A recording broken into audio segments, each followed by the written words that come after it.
Bienvenue sur Classique en lecture. Les caractères de Jean de la Bruyère. Section 5. Les biens de fortune. Un homme fort riche peut manger des entremets, faire peindre ses lambris et ses alcôves, jouir d'un palais à la campagne et d'un autre à la ville, avoir un grand équipage, mettre un duc dans sa famille et faire de son fils un grand seigneur.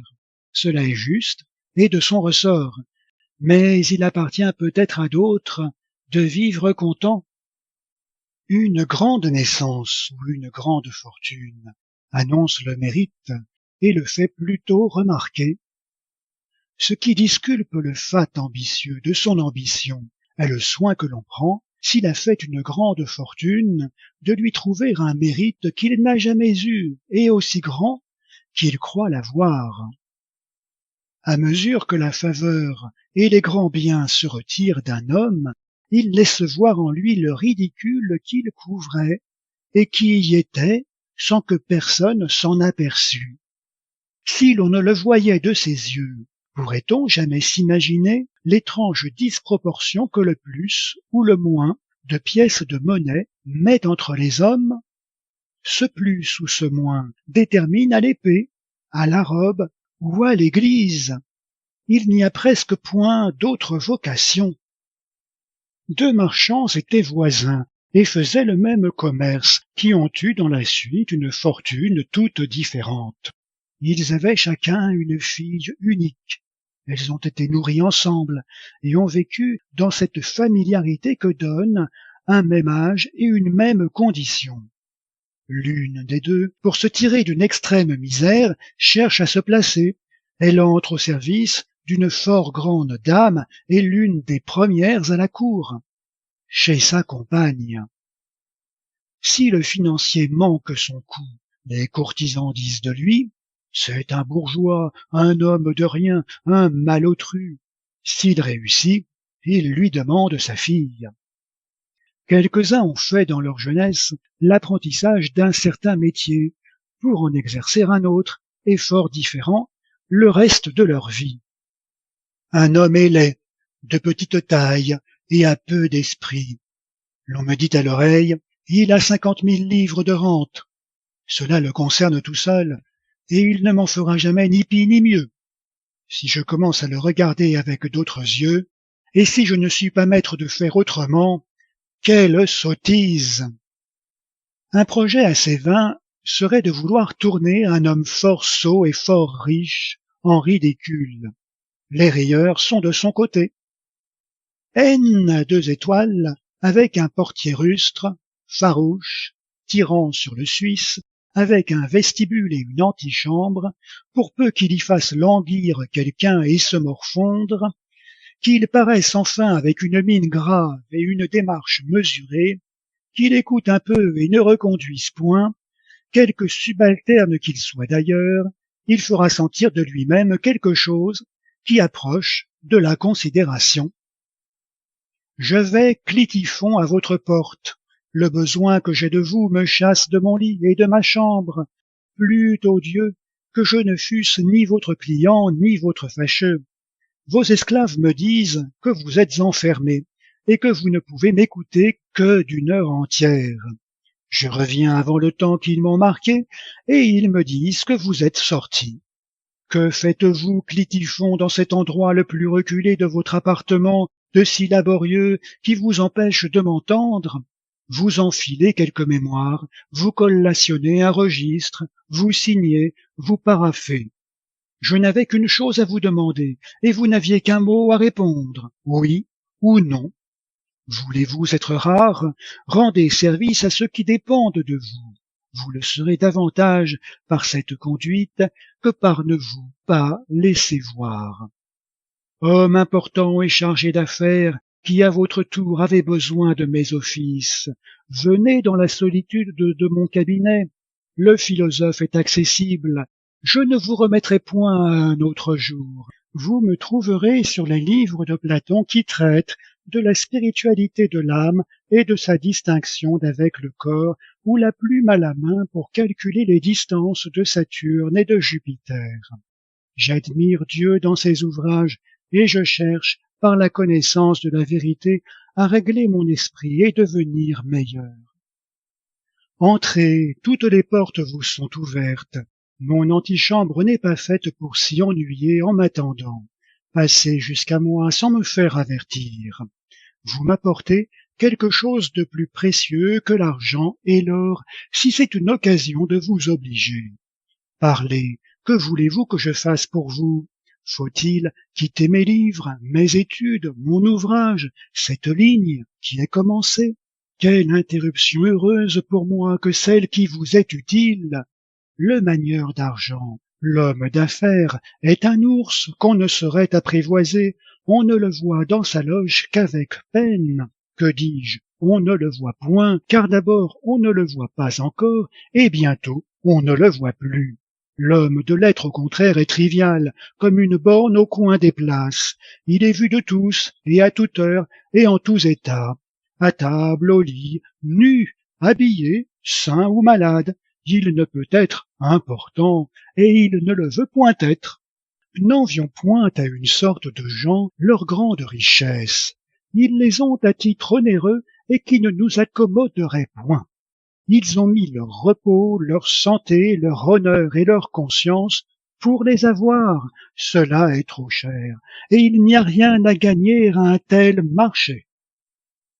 Les PTS, les partisans financiers qui prenaient à terme les revenus du roi, nous font sentir toutes les passions l'une après l'autre. L'on commence par le mépris, à cause de leur obscurité, on les envie ensuite, on les hait, on les craint, on les estime quelquefois et on les respecte. L'on vit assez pour finir à leur égard par la compassion.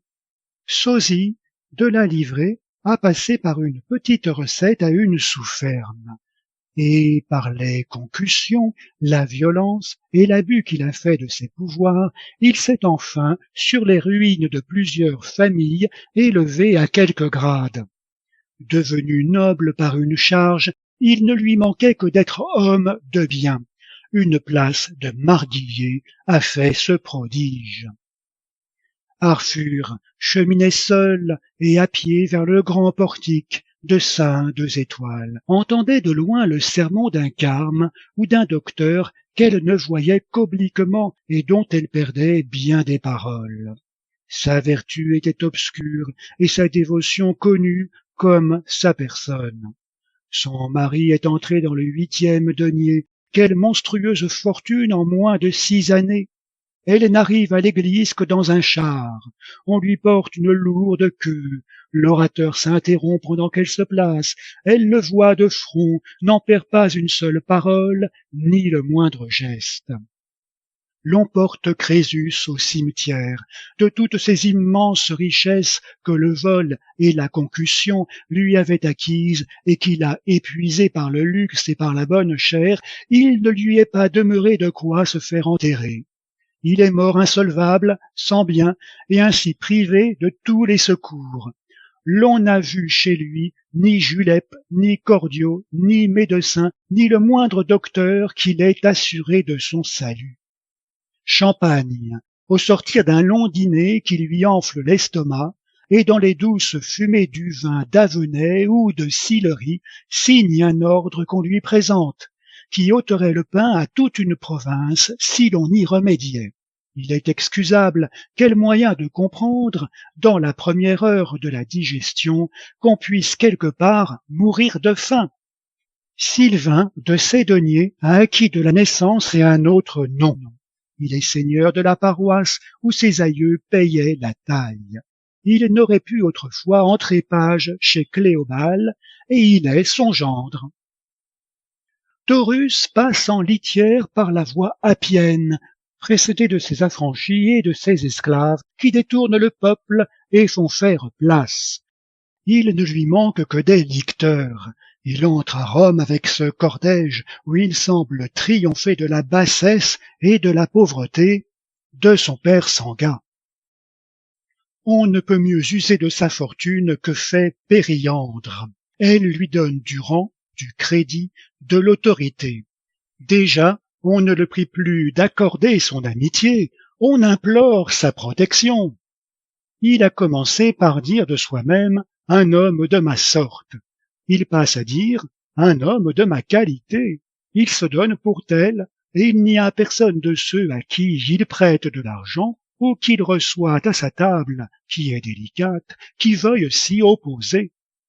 Sa demeure est superbe, un dorique règne dans tous ses dehors, ce n'est pas une porte, c'est un portique. Est-ce la maison d'un particulier? Est-ce un temple? Le peuple s'y trompe, il est le seigneur dominant de tout le quartier. C'est lui que l'on envie et dont on voudrait voir la chute. C'est lui dont la femme, par son collier de perles, s'est fait des ennemis de toutes les dames du voisinage. Tout se soutient dans cet homme. Rien encore ne se dément dans cette grandeur qu'il a acquise, dont il ne doit rien, qu'il a payé. Que son père si vieux et si caduc n'est-il mort il y a 20 ans, et avant qu'il se fît dans le monde aucune mention de Périandre?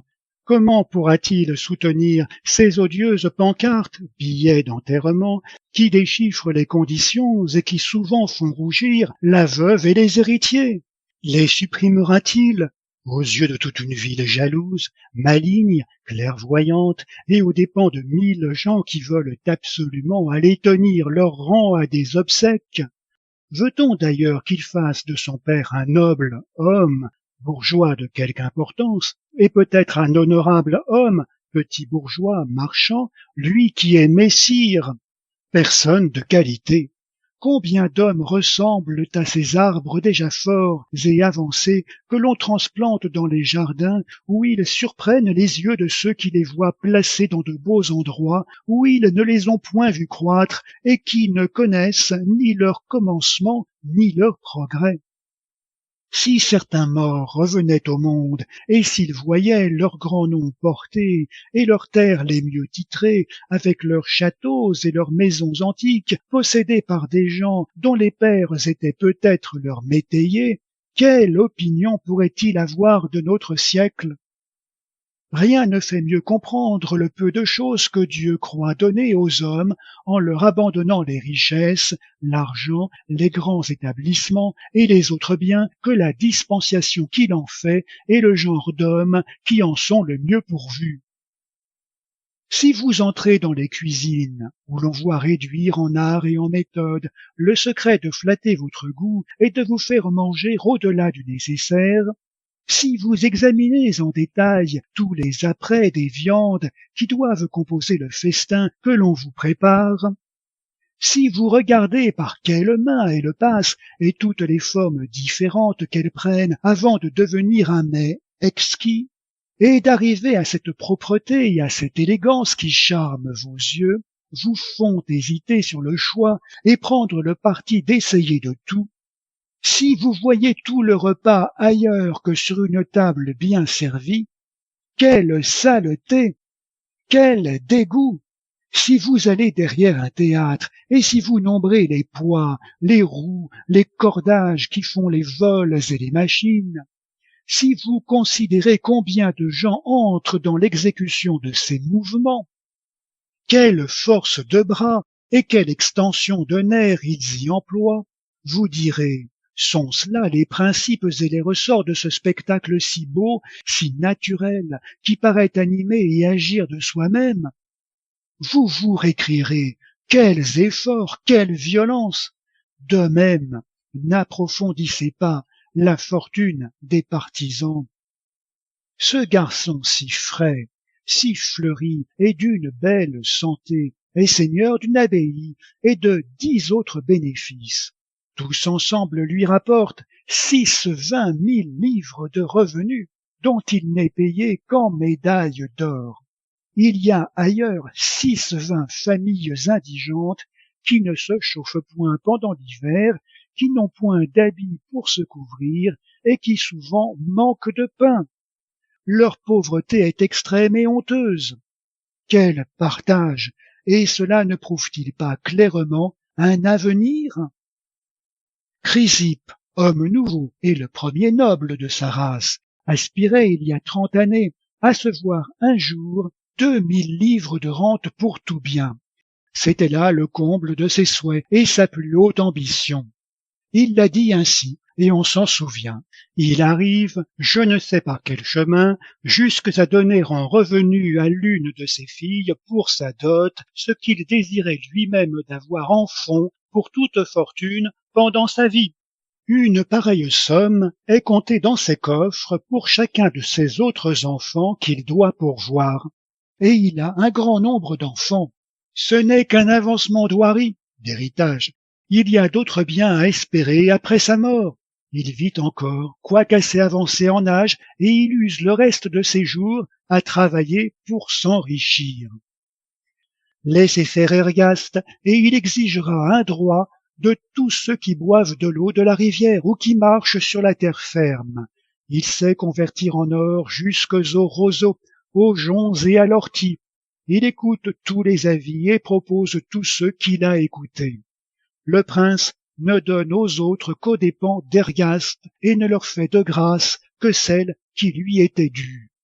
C'est une faim insatiable d'avoir et de posséder. Il trafiquerait des arts et des sciences et mettrait en partie jusque à l'harmonie. Il faudrait, s'il en était cru, que le peuple, pour avoir le plaisir de le voir riche, de lui voir une meute et une écurie, pût perdre le souvenir de la musique d'Orphée et se contenter de la sienne. Ne traitez pas avec Criton, il n'est touché que de ses seuls avantages. Le piège est tout dressé à ceux à qui sa charge, la terre ou ce qu'ils possèdent feront envie. Il vous imposera des conditions extravagantes. Il n'y a nul ménagement et nulle composition à attendre d'un homme si plein de ses intérêts et si ennemi des vôtres. Il lui faut une dupe. Broutin, dit le peuple, fait des retraites et s'enferme 8 jours avec des saints. Ils ont leur méditation, il a les siennes. Le peuple souvent a le plaisir de la tragédie. Il voit périr sur le théâtre du monde les personnages les plus odieux, qui ont fait le plus de mal dans diverses scènes et qu'il a le plus haï. Si l'on partage la vie des PTS, les partisans, en 2 portions égales, la première vive et agissante est tout occupée à vouloir affliger le peuple, et la seconde, voisine de la mort, à se déceler et à se ruiner les uns les autres. Cet homme, qui a fait la fortune de plusieurs, qui a fait la vôtre, n'a pu soutenir la sienne ni assurer avant sa mort celle de sa femme et de ses enfants. Ils vivent cachés et malheureux. Quelque bien instruits que vous soyez de la misère de leur condition, vous ne pensez pas à l'adoucir, vous ne le pouvez pas, en effet, vous tenez table, vous bâtissez, mais vous conservez par reconnaissance le portrait de votre bienfaiteur qui a passé à la vérité du cabinet à l'antichambre. Quels égards! Il pouvait aller au garde-meuble. Il y a une dureté de complexion, il y en a une autre de condition et d'état. L'on tire de celle-ci comme de la première de quoi s'endurcir sur la misère des autres, dirais-je même de quoi ne pas plaindre les malheurs de sa famille. Un bon financier ne pleure ni ses amis, ni sa femme, ni ses enfants. Fuyez, retirez-vous, vous n'êtes pas assez loin. Je suis, dites-vous, sous l'autre tropique. Passez sous le pôle et dans l'autre hémisphère. Montez aux étoiles si vous le pouvez. M'y voilà. Fort bien, vous êtes en sûreté. Je découvre sur la terre un homme avide, insatiable, inexorable, qui veut, aux dépens de tout ce qui se trouvera sur son chemin et à sa rencontre, et quoi qu'il en puisse coûter aux autres, pourvoir à lui seul, grossir sa fortune et regorger de biens. Faire fortune est une si belle phrase et qui dit une si belle chose qu'elle est d'un usage universel. On la reconnaît dans toutes les langues.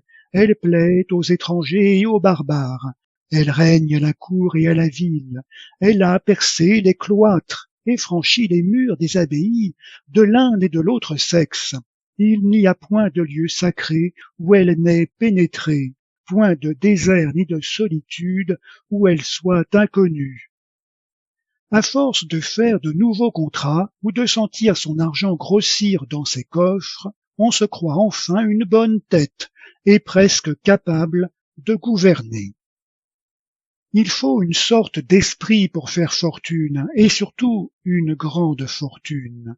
Ce n'est ni le bon, ni le bel esprit, ni le grand, ni le sublime, ni le fort, ni le délicat. Je ne sais précisément lequel c'est, et j'attends que quelqu'un veuille m'en instruire. Il faut moins d'esprit que d'habitude ou d'expérience pour faire sa fortune. L'on y songe trop tard, et quand enfin l'on s'en avise, l'on commence par des fautes que l'on n'a pas toujours le loisir de réparer. De là vient peut-être que les fortunes sont si rares. Un homme d'un petit génie peut vouloir s'avancer. Il néglige tout, il ne pense du matin au soir, il ne rêve la nuit qu'à une seule chose, qui est de s'avancer. Il a commencé de bonne heure et dès son adolescence à se mettre dans les voies de la fortune. S'il trouve une barrière de front qui ferme son passage, il biaise naturellement et va à droite ou à gauche, selon qu'il y voit de jour et d'apparence. Et si de nouveaux obstacles l'arrêtent, il rentre dans le sentier qu'il avait quitté. Il est déterminé par la nature des difficultés, tantôt à les surmonter, tantôt à les éviter ou à prendre d'autres mesures, son intérêt, l'usage, les conjonctures le dirigent. Faut-il de si grands talents et une si bonne tête à un voyageur pour suivre d'abord le grand chemin, et s'il est plein et embarrassé, prendre la terre et aller à travers champs, puis regagner sa première route, la continuer, arriver à son terme? Faut-il tant d'esprit pour aller à ses fins? Est-ce donc un prodige qu'un sot, riche et accrédité? Il y a même des stupides et j'ose dire des imbéciles qui se placent dans de beaux postes et qui savent mourir dans l'opulence sans qu'on les doive soupçonner en nulle manière d'y avoir contribué de leur travail ou de la moindre industrie. Quelqu'un les a conduits à la source d'un fleuve, ou bien le hasard seul les y a fait rencontrer. On leur a dit « Voulez-vous de l'eau ? Puisez » et ils ont puisé. Quand on est jeune, souvent, on est pauvre, où l'on n'a pas encore fait d'acquisition, où les successions ne sont pas échues. L'on devient riche et vieux en même temps, tant il est rare que les hommes puissent réunir tous leurs avantages. Et si cela arrive à quelques-uns, il n'y a pas de quoi leur porter envie. Ils ont assez à perdre par la mort pour mériter d'être pleins. Il faut avoir 30 ans pour songer à sa fortune. Elle n'est pas faite à 50. L'on bâtit dans sa vieillesse et l'on meurt quand on en est au peintre et au vitrier.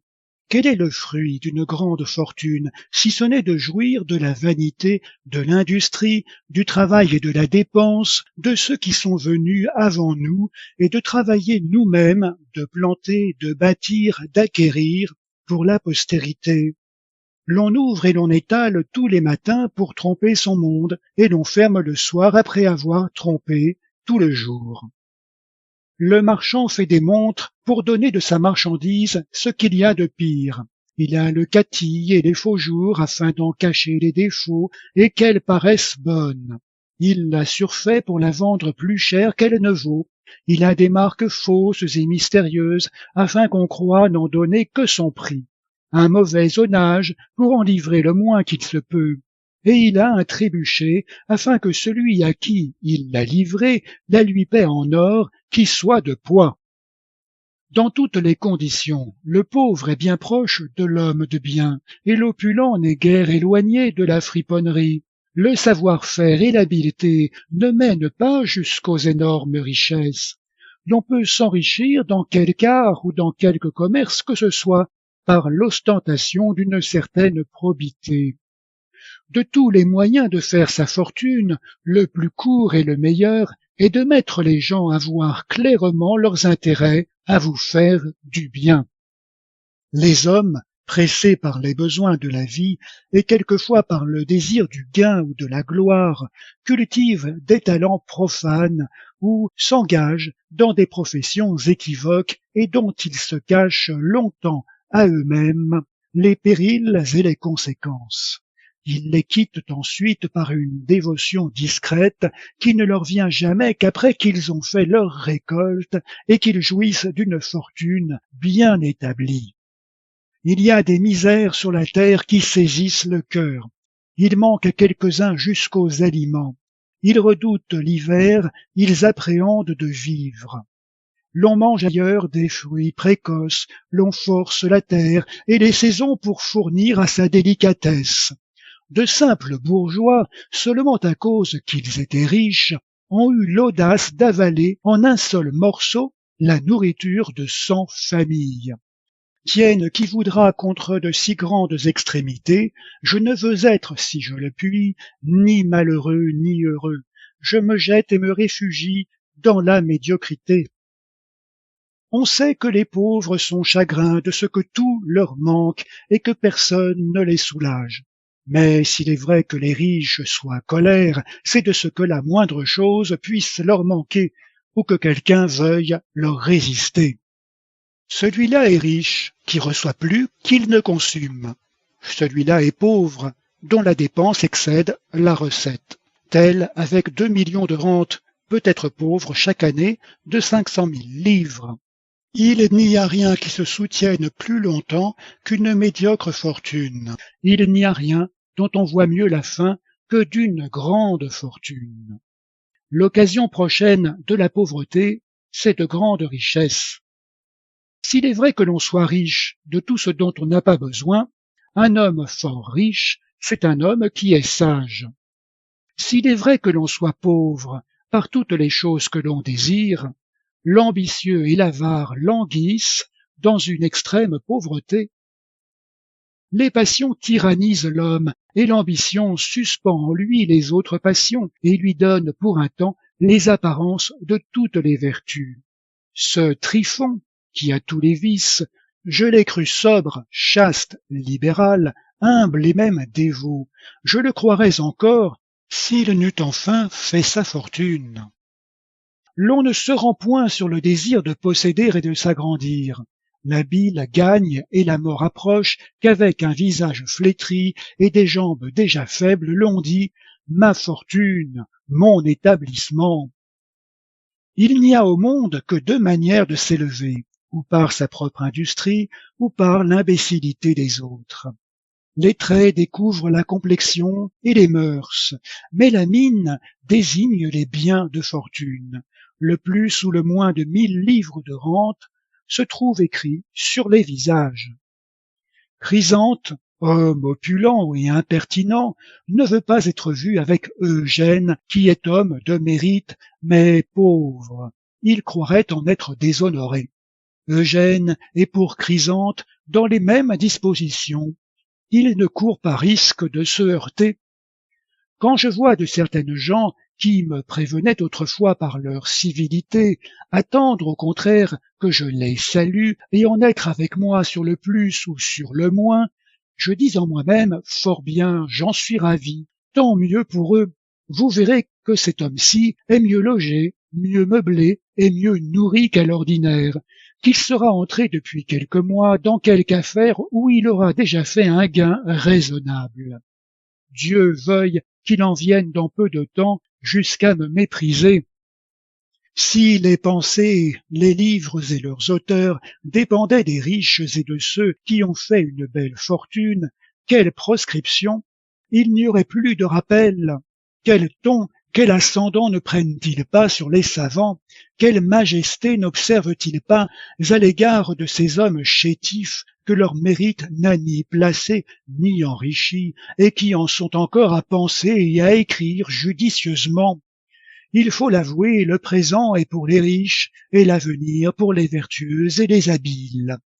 Homère est encore et sera toujours.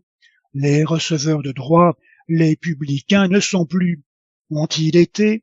Leur patrie, leurs noms sont-ils connus? Y a-t-il eu dans la Grèce des partisans? Que sont devenus ces importants personnages qui méprisaient Homère, qui ne songeaient dans la place qu'à l'éviter, qui ne lui rendaient pas le salut ou qui le saluaient par son nom, qui ne daignaient pas l'associer à leur table, qui le regardaient comme un homme qui n'était pas riche et qui faisait un livre? Que deviendront les Fauconnets? Iront-ils aussi loin dans la postérité que Descartes, né français et mort en Suède? Du même fond d'orgueil dont l'on s'élève fièrement au-dessus de ses inférieurs, l'on rampe vilement devant ceux qui sont au-dessus de soi. C'est le propre de ce vice qui n'est fondé ni sur le mérite personnel, ni sur la vertu, mais sur les richesses, les postes, le crédit et sur de vaines sciences, de nous porter également à mépriser ceux qui ont moins que nous de cette espèce de bien, et à estimer trop ceux qui en ont une mesure qui excède la nôtre. Il y a des âmes sales, pétries de boue et d'ordures, éprises du gain et de l'intérêt, comme les belles âmes le sont de la gloire et de la vertu, capables d'une seule volupté qui est celle d'acquérir ou de ne point perdre, curieuses et avides, du denier 10, uniquement occupées de leurs débiteurs, toujours inquiètes sur le rabais ou sur le décrit des monnaies, enfoncées et comme abîmées dans les contrats, les titres et les parchemins. De tels gens ne sont ni parents, ni amis, ni citoyens, ni chrétiens, ni peut-être des hommes. Ils ont de l'argent. Commençons par accepter ces âmes nobles et courageuses, s'il en reste encore sur la terre, secourables et ingénieuses à faire le bien, que nul besoin, nulle disproportion, nuls artifices ne peuvent séparer de ceux qu'ils se sont une fois choisis pour amis.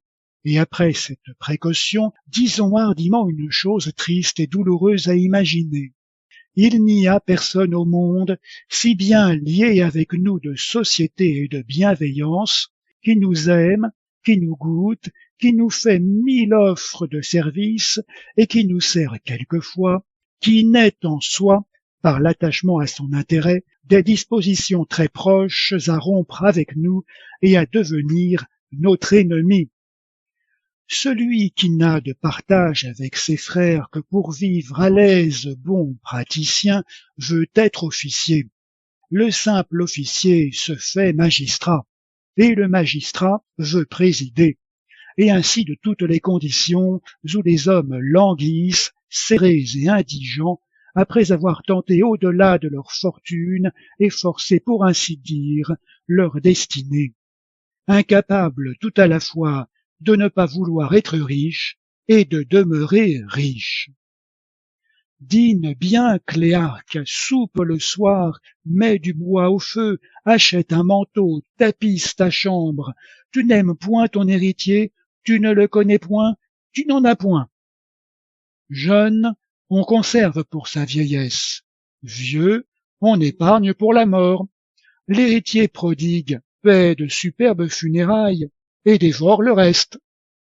L'avare dépense plus mort en un seul jour qu'il ne faisait vivant en 10 années, et son héritier plus en 10 mois qu'il n'a su faire lui-même en toute sa vie. Ce que l'on prodigue, on l'ôte à son héritier. Ce que l'on épargne sordidement, on se l'ôte à soi-même. Le milieu est justice pour soi et pour les autres. Les enfants peut-être seraient plus chers à leurs pères, et réciproquement les pères à leurs enfants, sans le titre d'héritier. Triste condition de l'homme et qui dégoûte de la vie. Il faut suer, veiller, fléchir, dépendre, pour avoir un peu de fortune, ou la devoir à l'agonie de nos proches. Celui qui s'empêche de souhaiter que son père n'y passe bientôt est homme de bien. Le caractère de celui qui veut hériter de quelqu'un rentre dans celui du complaisant. Nous ne sommes point mieux flattés, mieux obéis, plus suivis, plus entourés, plus cultivés, plus ménagés, plus caressés de personnes pendant notre vie que de celui qui croit gagner à notre mort et qui désire qu'elle arrive. Tous les hommes, par les postes différents, par les titres et par les successions, se regardent comme héritiers les uns des autres et cultivent par cet intérêt, pendant tout le cours de leur vie, un désir secret et enveloppé de la mort d'autrui. Le plus heureux, dans chaque condition, est celui qui a plus de choses à perdre par sa mort et à laisser à son successeur. L'on dit du jeu qu'il égale les conditions. Mais elle se trouve quelquefois si étrangement disproportionnée, et il y a entre telle et telle condition un abîme d'intervalle si immense et si profond, que les yeux souffrent de voir de telles extrémités se rapprocher. C'est comme une musique qui détonne, ce sont comme des couleurs mal assorties, comme des paroles qui jurent et qui offensent l'oreille, comme de ces bruits ou de ces sons qui font frémir. C'est, en un mot, un renversement de toutes les bienséances. Si l'on m'oppose que c'est la pratique de tout l'Occident, je réponds que c'est peut-être aussi l'une de ces choses qui nous rendent barbares à l'autre partie du monde, et que les Orientaux qui viennent jusqu'à nous remportent sur leur tablette. Je ne doute pas même que cet excès de familiarité ne les rebute davantage que nous ne sommes blessés de leurs zombailles et de leurs autres prosternations. Une tenue d'État, où les chambres assemblées pour une affaire très capitale, n'offre point aux yeux rien de si grave et de si sérieux qu'une table de gens qui jouent un grand jeu. Une triste sévérité règne sur leurs visages. Implacables l'un pour l'autre et irréconciliables ennemis, pendant que la séance dure, ils ne reconnaissent plus ni liaison, ni alliance, ni naissance, ni distinction. Le hasard seul, aveugle et farouche divinité, préside au cercle et y décide souverainement. Ils l'honorent tous par un silence profond et par une attention dont ils sont partout ailleurs fort incapables. Toutes les passions comme suspendues cèdent à une seule. Le courtisan alors n'est ni doux, ni flatteur, ni complaisant, ni même dévot. L'on ne reconnaît plus en ceux que le jeu et le gain ont illustrés la moindre trace de leur première condition. Ils perdent de vue leurs égaux et atteignent les plus grands seigneurs. Il est vrai que la fortune du dé ou du lance-cornet les remet souvent où elle les a pris. Je ne m'étonne pas qu'il y ait des brelans publics, comme autant de pièges tendus à l'avarice des hommes, comme des gouffres où l'argent des particuliers tombe et se précipite sans retour, comme d'affreux écueils où les joueurs viennent se briser et se perdre, qu'ils partent de ces lieux des émissaires pour savoir à heure marquée qui a descendu à terre avec un argent frais d'une nouvelle prise, qui a gagné un procès d'où on lui a compté une grosse somme, qui a reçu un don, qui a fait au jeu un gain considérable, quel fils de famille vient de recueillir une riche succession, ou quel commis imprudent veut hasarder sur une carte les deniers de sa caisse. C'est un sale et indigne métier, il est vrai, que de tromper, mais c'est un métier qui est ancien, connu, pratiqué de tout temps par ce genre d'hommes que j'appelle les brelandiers. L'enseigne est à leur porte, on y dirait presque, ici on trompe de bonne foi, car se voudrait-il donner pour irréprochable, qui ne sait pas qu'entrer et perdre dans ces maisons est une même chose, qu'ils trouvent donc sous leurs mains autant de dupes qu'il en faut pour leur subsistance, c'est ce qui me passe. 1000 gens se ruinent au jeu et vous disent froidement qu'il ne saurait se passer de jouer. Quelle excuse! Y a-t-il une passion, quelque violente ou honteuse qu'elle soit, qui ne pût tenir ce même langage? Serait-on reçu à dire qu'on ne peut se passer de voler, d'assassiner, de se précipiter? Un jeu effroyable, continuel, sans retenue, sans borne, où l'on n'a en vue que la ruine totale de son adversaire, où l'on est transporté du désir du gain, désespéré sur la perte, consumé par l'avarice, où l'on expose sur une carte ou à la fortune du dé la sienne propre, celle de sa femme et de ses enfants, est-ce une chose qui soit permise ou dont l'on doive se passer? Ne faut-il pas quelquefois se faire une plus grande violence lorsque, poussé par le jeu jusqu'à une déroute universelle, Il faut même que l'on se passe d'habits et de nourriture, et de les fournir à sa famille. Je ne permets à personne d'être fripon, mais je permets à un fripon de jouer un grand jeu. Je le défends à un honnête homme. C'est une trop grande puérilité que de s'exposer à une grande perte. Il n'y a qu'une affliction qui dure, qui est celle qui vient de la perte de biens. Le temps qui adoucit toutes les autres aigrit celle-ci. Nous sentons à tout moment, pendant le cours de notre vie, où le bien que nous avons perdu nous manque. Il fait bon avec celui qui ne se sert pas de son bien à marier ses filles, à payer ses dettes ou à faire des contrats, pourvu que l'on ne soit ni ses enfants, ni sa femme. Ni les troubles zénobies qui agitent votre empire, ni la guerre que vous soutenez virilement contre une nation puissante depuis la mort du roi votre époux, ne diminuent rien de votre magnificence. Vous avez préféré à toute autre contrée les rives de l'Euphrate pour y élever un superbe édifice. L'air y est sain et tempéré, la situation en est riante, un bois sacré l'ombrage du côté du couchant. Les dieux de Syrie, qui habitent quelquefois la terre, n'y auraient pu choisir une plus belle demeure. La campagne autour est couverte d'hommes, qui taillent et qui coupent, qui vont et qui viennent, qui roulent ou qui charrient le bois du Liban, l'airain et le porphyre. Les grues et les machines gémissent dans l'air et font espérer à ceux qui voyagent vers l'Arabie de revoir à leur retour en leur foyer ce palais achevé et dans cette splendeur où vous désirez de le porter avant de l'habiter, vous et les princes vos enfants. N'y épargnez rien, grande reine, employez-y l'or et tout l'art des plus excellents ouvriers. Que les Phidias et les Euxis de votre siècle déploient toute leur science sur vos plafonds et sur vos lambris, tracez-y de vastes et de délicieux jardins dont l'enchantement soit tel qu'ils ne paraissent pas faits de la main des hommes.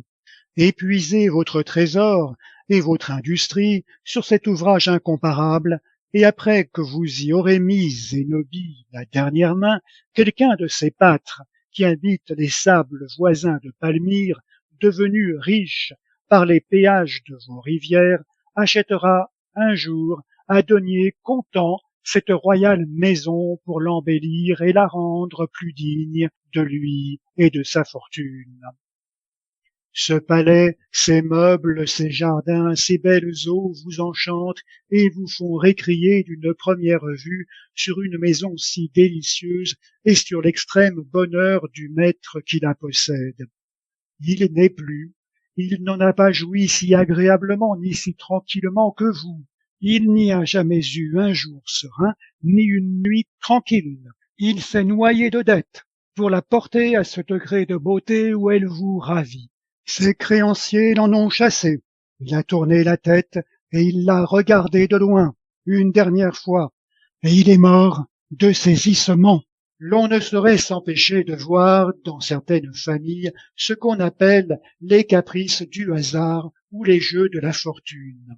Il y a 100 ans qu'on ne parlait point de ces familles, qu'elles n'étaient point. Le ciel, tout d'un coup, s'ouvre en leur faveur. Les biens, les honneurs, les dignités fondent sur elles à plusieurs reprises. Elles nagent dans la prospérité. Eumolpe, l'un de ces hommes qui n'ont point de grand-père, a eu un père du moins qui s'était élevé si haut que tout ce qu'il a pu souhaiter pendant le cours d'une longue vie, ça a été de l'atteindre, et il l'a atteint. Était-ce, dans ces deux personnages, éminence d'esprit, profonde capacité? Était-ce les conjonctures? La fortune enfin ne leur rit plus, elle se joue ailleurs et traite leur postérité comme leurs ancêtres. La cause la plus immédiate de la ruine et de la déroute des personnes des deux conditions, de la robe et de l'épée, est que l'État seul, et non le bien, règle la dépense. Si vous n'avez rien oublié pour votre fortune, qu'elle travaille. Si vous avez négligé la moindre chose, quel repentir! Giton a le teint frais, le visage plein et les joues pendantes, l'œil fixe et assuré, les épaules larges, l'estomac haut, la démarche ferme et délibérée. Il parle avec confiance. Il fait répéter celui qui l'entretient, et il ne goûte que médiocrement tout ce qu'il lui dit. Il déploie un ample mouchoir et se mouche avec grand bruit. Il crache fort loin et il éternue fort haut. Il dort le jour, il dort la nuit, et profondément. Il ronfle en compagnie. Il occupe, à table et à la promenade, plus de place qu'un autre. Il tient le milieu en se promenant avec ses égaux. Il s'arrête et l'on s'arrête. Il continue de marcher et l'on marche. Tous se règlent sur lui. Il interrompt, il redresse ceux qui ont la parole. On ne l'interrompt pas, on l'écoute aussi longtemps qu'il veut parler.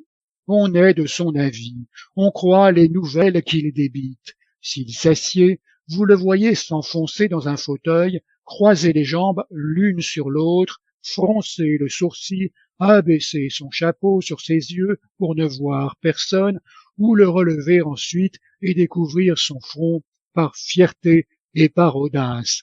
Il est enjoué, grand rieur, impatient, présomptueux, colère, libertin, politique mystérieux sur les affaires du temps. Il se croit des talents et de l'esprit. Il est riche. Fédon a les yeux creux, le teint échauffé, le corps sec et le visage maigre. Il dort peu et d'un sommeil fort léger. Il est abstrait, rêveur, et il a, avec de l'esprit, l'air d'un stupide. Il oublie de dire ce qu'il sait ou de parler d'événements qui lui sont connus. Et s'il le fait quelquefois, il s'en tire mal. Il croit peser à ceux à qui il parle. Il compte brièvement, mais froidement. Il ne se fait pas écouter. Il ne fait point rire. Il applaudit. Il sourit à ce que les autres lui disent. Il est de leur avis. Il court. Il vole pour leur rendre de petits services. Il est complaisant, flatteur, empressé. Il est mystérieux sur ses affaires, quelquefois menteur. Il est superstitieux, scrupuleux, timide. Il marche doucement et légèrement. Il semble craindre de fouler la terre. Il marche les yeux baissés et il n'ose les lever sur ceux qui passent. Il n'est jamais du nombre de ceux qui forment un cercle pour discourir. Il se met derrière celui qui parle, recueille furtivement ce qui se dit et il se retire si on le regarde. Il n'occupe point de lieu et il ne tient point de place. Il va les épaules serrées, le chapeau abaissé sur ses yeux pour n'être point vu. Il se replie et se renferme dans son manteau. Il n'y a point de rue ni de galerie si embarrassée et si remplie de monde où il ne trouve moyen de passer sans effort et de se couler sans être aperçu. Si on le prie de s'asseoir, il se met à peine sur le bord d'un siège. Il parle bas dans la conversation et il articule mal. Libre néanmoins avec ses amis sur les affaires publiques, chagrin contre le siècle, médiocrement prévenu des ministres et du ministère. Il n'ouvre la bouche que pour répondre. Il tousse, il se mouche sous son chapeau. Il crache presque sur soi et il attend qu'il soit seul pour éternuer, ou si cela lui arrive, c'est à l'insu de la compagnie. Il n'en coûte à personne ni salut, ni compliment. Il est pauvre. Merci d'avoir écouté les caractères de Jean de la Bruyère sur Classique en lecture. Si cette vidéo vous a plu, vous pouvez la partager. Vous pouvez aussi aider la chaîne à se développer. Pour cela, n'hésitez pas à liker, vous abonner et activer la cloche des notifications pour être prévenu lorsque je sors une nouvelle vidéo de lecture. Vous pouvez également me donner vos impressions dans les commentaires. À très vite sur Classique en lecture.